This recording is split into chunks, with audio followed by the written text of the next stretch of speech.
মহাকালের বুকে তুচ্ছ জিনিসও নতুন ইতিহাসের জন্ম দেয়। সাগরের আবর্জনাও প্রকৃতির কাছে নতুন শুরুর ইশারা।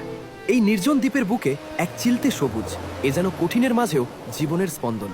সবার চোখ এড়ালেও তার চোখ এড়ায়নি। শুরু হলো এক অসম সম্পর্ক, একজন অভিভাবক, অন্যজন এতিম। তৃষ্ণা মেটাতে ফোঁটা ফোঁটা জল।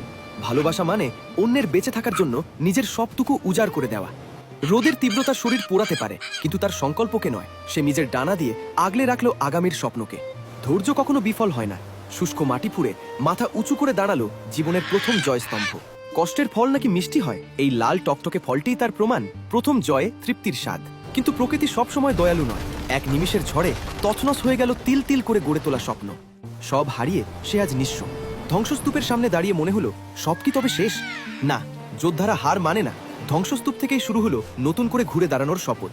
একাই লড়ে গেল সে। দ্বীপের রুক্ষ মাটিতে কাদা আর বৃষ্টির সাথে যুদ্ধ করে বুনতে থাকলো হাজারো স্বপ্ন। সময়ের চাকা ঘুরল, হার মানল রুক্ষতা। একদিনের ধূসর প্রান্তর আজ সবুজের রাজত্ব। একা শুরু করা সেই সংগ্রাম আজ হাজারো প্রাণের আশ্রয়। এ শুধু বাগান নয়, এ এক নীরব বিপ্লব। রাজা সিংহাসনে বসে নয়, কর্ম দিয়ে রাজত্ব গড়ে। নিজের সৃষ্টির পানে তাকিয়ে সে আজ সার্থক। একটি সঠিক সিদ্ধান্ত আর অদম্য জেদই পারে শূন্যতাকে সাম্রাজ্যে বদলে দিতে। গল্পটি আপনাকে অনুপ্রাণিত করলে লাইক দিন, আর এমন শিক্ষণীয় গল্প পেতে ফলো করে সঙ্গেই থাকুন।